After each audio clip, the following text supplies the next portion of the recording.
fouled and then punched in the throat. That could kill her, right? And the WNBA, right? The people that run that league, if you're Dijonai here and you have a foul like that, I don't want to hear about, okay, that's a flagrant 2 and you get this sort of fine. She should be suspended for the rest of the season because this isn't, as you said, Tommy, a whoops. This is intentional. This was targeting Sophie Cunningham, and I don't care if the player is white or black. It does not matter. When you do this to somebody, this is horrible for the league. Obviously, this was done because Sophie Cunningham stood up for women, saying that men shouldn't play against women in sports because there is a source for the biggest stories, latest reactions, and trending moments from the world of sports.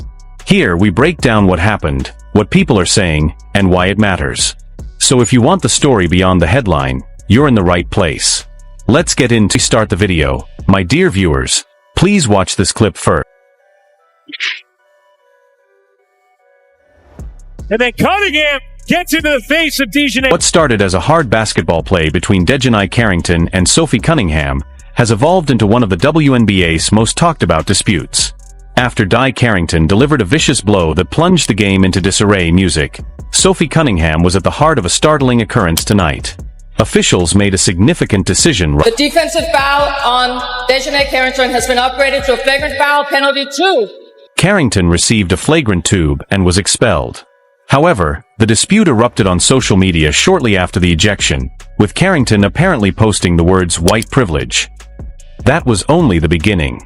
Outside the WNBA, voices are increasingly calling for the league to do far more than just remove players.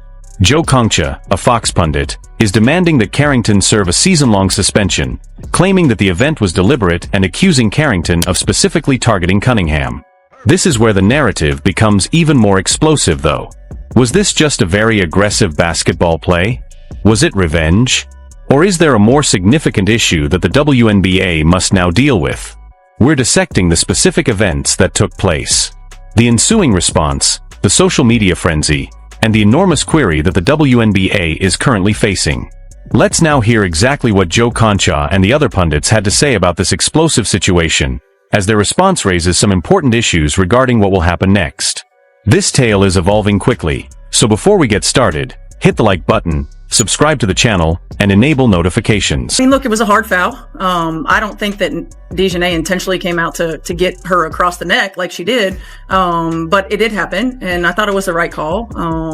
But, you know, one of the things about Nay is that she's going to play her butt off, man. She's going to compete. Nobody's going to go walking in for a layup. And so I don't oppose the hard foul, but I also don't think that she intentionally went. Basketball is emotional, and when a hard play crosses the line, the debate can explode instantly.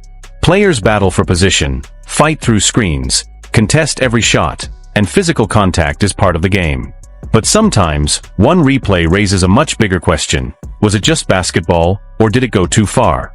That's exactly what happened with the Dijonai Carrington-Sophie Cunningham controversy. Suddenly, the conversation wasn't about the score anymore. It was about intent, sportsmanship, accountability, and where the line should be drawn. And what started as one controversial play quickly became a major talking point among WNBA fans, commentators, and even people who didn't watch the game live. Carrington is a dirty player, probably the dirtiest player in the league. And then she has the audacity to go online right after her ejection and claim that she got ejected because... There's another important side to this controversy that deserves attention.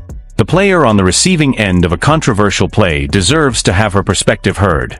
Sophie Cunningham has become a recognizable figure in the WNBA, and her highly competitive personality is a major part of how fans see her. So when something controversial happens involving Cunningham, the reaction can escalate very quickly. Her supporters may view the incident as another example of unfair treatment. Her critics may argue that it was simply part of the intense physicality of competitive basketball. And neutral fans may be left asking one simple but important question. Where exactly is the line? That's a legitimate question. Because if leagues expect players to compete physically and aggressively, they also have a responsibility to establish clear standards for what crosses that line. Otherwise, every controversial play can turn into another endless debate over intent, interpretation, and NBA is the gift that keeps on giving. The latest is a clothesline foul on Sophie Cunningham by Dijonai Carrington. The woman that went on an incredibly racist rant against cab driver and, of course, knocked the hell out of Caitlin Clark from behind her rookie year. But that's okay. I'm not mad at that kind of basketball. That's all good. But the problem is after. It was white privilege. White girl goes to the basket. African-American woman knocks her on her ass, clothesline her, knocks her down, upgraded to a flagrant. Here's where things get really interesting. Social media doesn't reward nuance. It rewards confidence, emotion, and certainty. A 10-second clip with a dramatic caption can generate thousands of reactions within minutes. But a 5-minute explanation providing context and showing the full picture? Usually, it gets far less attention. And that's exactly why sports controversies can escalate so quickly. One account posts, "This was completely intentional." Another immediately responds, "No, this is being completely exaggerated." Then someone else jumps in. "The league needs to suspend her." And suddenly, people who never watched the full game are debating the incident as if they were sitting courtside and saw everything unfold. That's the real danger of outrage-driven sports commentary. Not because people shouldn't criticize players. They absolutely can. But criticism should always be grounded in what we actually know, what we can verify, and what the evidence really shows. Sophie Cunningham, she wasn't able to get over the top. Had she got over the top and made that play, we wouldn't have been talking about it. She was too far behind the play. Yeah, you're right. And if somebody survived a shooting, it wouldn't be considered murder. Now let's address the biggest question head-on. Should Dijonai Carrington really be suspended for an entire season? That's a far bigger question than simply deciding whether one particular play deserved a foul or a disciplinary review. A full season suspension is an extremely serious punishment and should generally be reserved for the most severe conduct under a league's disciplinary standards. And that's exactly why the evidence matters.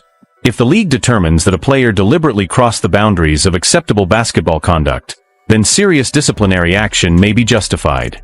But if the play is ultimately judged to be ordinary competitive contact, then such an enormous punishment could be very difficult to justify. That's why an independent review matters. Not social media polls. Not viral clips. Not whichever commentator has the loudest microphone. Review. Officials. League investigators. Available video evidence. Player statements. And established league rules. That's how serious disputes in professional sports should ideally be evaluated and handled. Graded to a flagrant 2. The defensive foul on Dijonai Carrington has been upgraded to a flagrant foul penalty 2. Since there's wind-up, impact, and follow-through, high potential for injury, players in a vulnerable position. Since the basket was successful, Sophie Cunningham will receive 2 free throws to make 1. There's wind-up, there's follow-through, there's potential for injury. The player. Still, there's a reason phrases like "enough is enough" resonate so strongly. Fans don't just watch sports for statistics. They watch because they care. They become emotionally invested in players. They develop loyalties. They defend athletes they admire. And when they believe someone has been treated unfairly, they want somebody to speak up. That's why commentators like Joe Concha can have such an impact. They're not simply describing what happened. They're interpreting it. They're telling their audience, "Here's how I think you should look at this." And when thousands or millions of people hear that interpretation, it can become part of the broader sports narrative. Hold on. Take a walk with me, take a walk with me, take a walk with me. There is craziness going on in the WNBA. Dijonai Carrington tweeted out white privilege from the locker room of a game that she was playing in. Get this. She fouls Sophie Cunningham hard. Sophie Cunningham, obviously white person, fouls her hard. Flagrant 2, gets ejected, goes to the locker room and tweets out white privilege in the middle of the game. Now here's the kicker to me. A flagrant 2 has to be contact that can lead to an injury. Let's flip the entire conversation and look at it from a completely different perspective. Imagine you're a professional basketball player. You're moving at full speed. You're competing against another elite athlete. Every possession matters. You make a defensive play. Contact happens. And suddenly, millions of people online are debating whether you should lose your job for the rest of the season. That's an enormous leap. Professional athletes are still human beings. They're going to make mistakes. They're going to make aggressive plays. And sometimes, they're going to make poor decisions. The real question is whether the response should be proportional to what actually happened. And that's an important distinction. Accountability doesn't have to mean maximum punishment. You can believe a player made a mistake without believing their entire career should be destroyed. You can criticize a play without turning that criticism into a personal attack. And you can support Sophie Cunningham without automatically assuming that every accusation against Dijonai Carrington is true. That's what reasonable, balanced sports discussion should look like. Dijonai Carrington is such an unserious person, because what do you mean you commit a flagrant 2 and then you go to thread? Also, a much bigger conversation happening here about the WNBA itself. The league has grown tremendously in visibility. More fans are watching. More games are being discussed. And more players are becoming household names. But with that increased attention comes something else. Increased scrutiny. Every controversial moment is going to receive more coverage. Every hard foul will be replayed. Every emotional exchange can quickly become content. And every disagreement can turn into a headline within minutes. That's not necessarily a bad thing. Greater attention can be incredibly valuable for the league. But it also means players, teams, officials, and commentators now have to deal with an entirely new level of public reaction. And when millions of eyes are watching, responsible, accurate, and balanced commentary matters more than ever. One of the most fascinating aspects of sports is how quickly competition can feel personal. Players compete intensely against each other. They trash talk. They battle for position. They celebrate big plays. They get frustrated. But once the final whistle blows, the competitive relationship can be very different from what fans imagine. That's something spectators sometimes forget. We see one moment. Players experience an entire game. They understand the context. They know what happened before the camera focused on them. And that's why assigning intent from a single clip can be incredibly difficult. There's another court operating at the same time. The Internet. And unlike an actual league disciplinary process, the Internet has no consistent standard. One day, a player is called a hero. The next day, the same player is called a villain. A single post can change the narrative. A new angle can completely change public perception. Then another clip appears. And the cycle starts again. This is why fans should be careful about immediately believing the strongest version of a viral claim. Instead of asking, which side am I on? Maybe the better question is, what do we actually know? That's a much harder question, but it's also a much more useful one.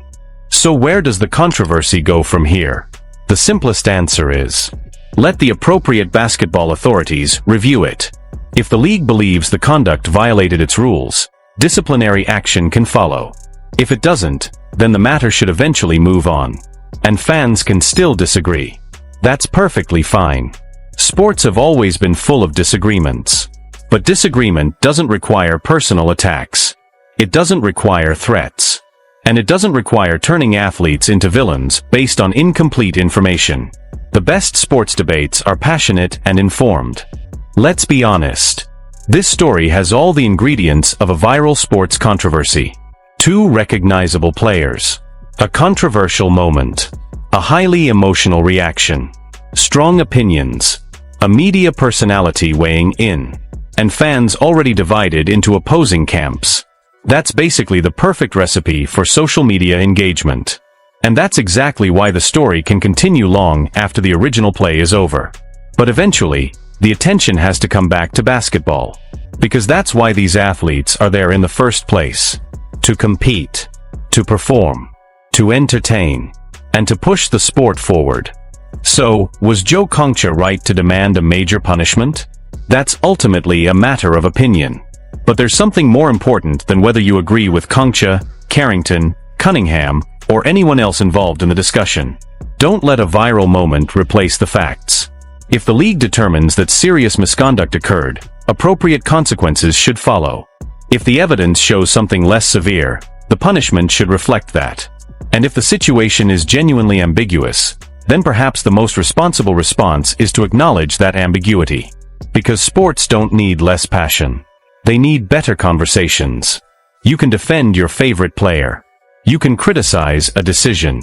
You can argue that a foul was too hard. You can even disagree with the league. That's part of being a fan. But there's a line between passionate debate and turning athletes into targets. And that's where the conversation should probably end. Not with destroy her.